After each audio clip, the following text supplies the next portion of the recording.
భారతదేశానికి పురాతన సంపద రానున్నదన్నమాట. బ్రిటిష్ వలస పాలకులతో పాటు పలువురు విదేశీ దురాక్రమణదారులు భారత్ నుంచి అమూల్య వస్తువులను లూటీ చేసుకుపోయారు. భారత్ నుంచి బ్రిటిష్ పాలకులతో పాటు విదేశీ దురాక్రమణదారులు కూడా అమూల్య సంపద తీసుకున్నారు. వాటి తిరిగి తీసుకొచ్చేందుకు దేశాన్ని స్వతంత్రం నుంచి కేంద్ర ప్రభుత్వాలు ప్రయత్నిస్తూనే ఉన్నమాట.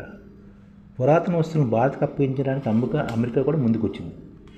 సాంస్కృతిక సంపద చోరీ, లూటీలు నివారించాలని విదేశీయులు కొల్లగొట్టిన పురాతన వస్తువులు ఆయా దేశాలు తిరిగి అప్పగించాలని 1970లో యునెస్కో తీర్మానించింది. దీన్ని ఆసరాగా చేసుకుని భారత్ నుంచి చోరీ, లూటీకి గురైన విలువైన వస్తువులు కేంద్రం వెనక్కి రప్పిస్తుందన్నమాట. స్వతంత్రం అప్పటి నుంచి భారత ప్రభుత్వం America, Britain, France, Germany, Singapore, Australia, Canada నుంచి 350 పురాతన వస్తువులను స్వదేశానికి తీసుకురాలిందన్నమాట. అంటే ఇప్పటి వరకు 350 వరకు పురాతన వస్తువులను భారతదేశానికి తీసుకుని వచ్చారన్నమాట. వాటిలో 190 వస్తువులను అమెరికా అప్పగించింది. వాటి విలువ $10 కోట్ల, అంటే దాదాపు 830 కోట్లు ఉంటుందని విలువ అనమాట. వాటిలో దేవతామూర్తుల విగ్రహాలు, ప్రాచీన శిల్పాలు కూడా ఉన్నాయి. 1940 నుంచి కేవలం 13 వస్తువులు భారత్ తిరిగి వచ్చాయి. 2014 నుంచి ఎన్డీఏ ప్రభుత్వం ముమ్మరంగా జరిపిన కృషి వల్ల మిగతా వస్తువులు తిరిగి వస్తున్నాయి. తాజాగా 1440 వస్తువులు భారత్ తిరిగి అప్పగించినట్లు అమెరికా ప్రకటించింది. 1440 వస్తువులు భారత్ అప్పగించాలని అమెరికా చెప్పింది. ఇంతవరకు ఇంత భారీ సంఖ్యలో అప్పగింత జరగలేదన్నమాట. అమెరికాలో వివిధ పురావస్తు ప్రదేశాల్లో భారత్ చెందిన వస్తువులను గుర్తించడానికి భారత పురావస్తు సర్వే నిపుణులు ఇప్పటికే న్యూయార్క్ వెళ్ళారన్నమాట. మరొక బృందం అదే పనిపై సింగపూర్లో కూడా ఉంది.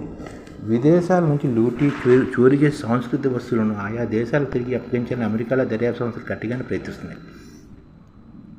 1970 యునెస్కో ఒప్పందం గౌరవించాలని వివిధ దేశ ప్రభుత్వాలు కూడా ఒత్తిడి చేస్తున్నాయి. ఒక్క న్యూయార్క్లోని మెట్రోపాలిటన్ మ్యూజియంలో ఆర్ట్లోని భారత్, ఇటలీ, ఈజిప్ట్ చెందిన 1000కి పైగా చోరీ అయిన సాంస్కృతిక కళాఖండాలు ఉన్నాయి. అమెరికా పురావస్తు అక్రమ రవాణా నిరోధక విభాగం 22 దేశాలకు 2200 వస్తువులు తిరిగి పంపింది. ఒక్క 2022లోని ఈ విభాగంలో 13 దేశాలకు 682 వస్తువులు తిరిగి ఇచ్చింది.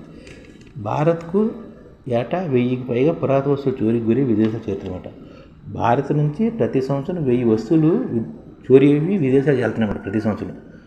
భారత్ సెంత్రి అమెరికన్ సుభాష్ కపూర్ న్యూయార్క్లో ఆర్ట్ ఆఫ్ ఫాస్ట్ అనే గ్యాలరీ తెరిచి చోరీ అయిన అమూల్య వస్తువులను విక్రయిస్తున్నాడు అన్నమాట. 2008లో తమిళనాడులో ఒక ఆయుధం చోరీ అయిన 19 పురాతన వస్తువులు కపూర్ వద్దకు చేరాయి. అంతర్జాతీయ దర్యాప్తులో భాగంగా 2011లో జర్మన్ పోలీసులు అతను అరెస్ట్ చేసి భారత్కు అప్పగించారు. ప్రస్తుతం కపూర్ తమిళనాడు జైల్లో ఉన్నాడనమాట. బ్రిటిష్ మ్యూజియంలో 80 లక్షల పురావస్తు వస్తువులు ఉన్నాయి. బ్రిటిష్ మ్యూజియంలోనే 80 లక్షల వస్తువులు ఉన్నమాట. అవి ప్రధానంగా వలస పాలకులు వివిధ దేశాల నుంచి కొల్లగొట్టినవి. వాటిలో ఆంధ్రప్రదేశ్ చెందిన అమరావతి పాలరాతి ఫలకాలు, శిల్పాలు కూడా ఉన్నాయన్నమాట. బ్రిటన్ ఇంతవరకు 7 పురాతన వస్తువులను భారత్కు అప్పగించింది. వాటిలో దక్షిణ భారతం చోరీ అయిన నవనీత్ కృష్ణ విగ్రహం ఉందన్నమాట. తమ వద్ద ఉన్న పురాతన వస్తువులు ఏ ఒక్క దేశానికి చెందినవి కావని, అవి యావత్ ప్రపంచ వారస సంపదని బ్రిటిష్ మ్యూజియం వాదిస్తుంది.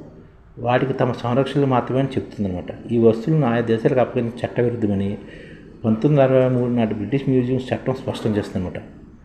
1983 నాటి జాతీయ వారసత్వ చట్టం బ్రిటన్లోని ఇతర మ్యూజియాలకు కూడా ఇదే విధమైన ఆంక్షలు వర్తింపజేసింది. మరోవైపు బ్రిటిష్ జాతీయ లైబ్రరీ తన వద్ద ఉన్న ప్రాచీన భారతీయ రాతపత్ర డిజిటల్ నకలను కూడా తీసుకోవడానికి అనుమతించింది.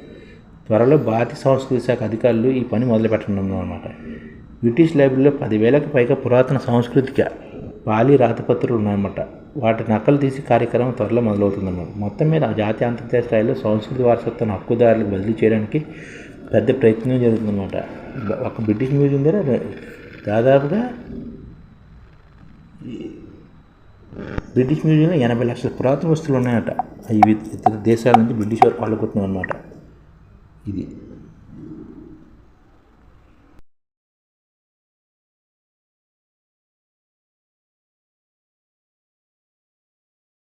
ఈ ఛానల్ ముఖ్య ఉద్దేశం ఏంటంటే, మన తెలుగు రాష్ట్రాల్లో 1 కోటి మందికి సంఘటిత రంగాల్లో ఏ విధంగా ఉద్యోగాలు ఇవ్వవచ్చు, కనీస నెల జీతం 30,000 వరకు ఏ విధంగా ఇవ్వవచ్చు, ఏ విధంగా చేస్తే ఉద్యోగాలు సృష్టించబడతాయో వివరిస్తూ ఈ ఛానల్ వీడియోలు వస్తాయి.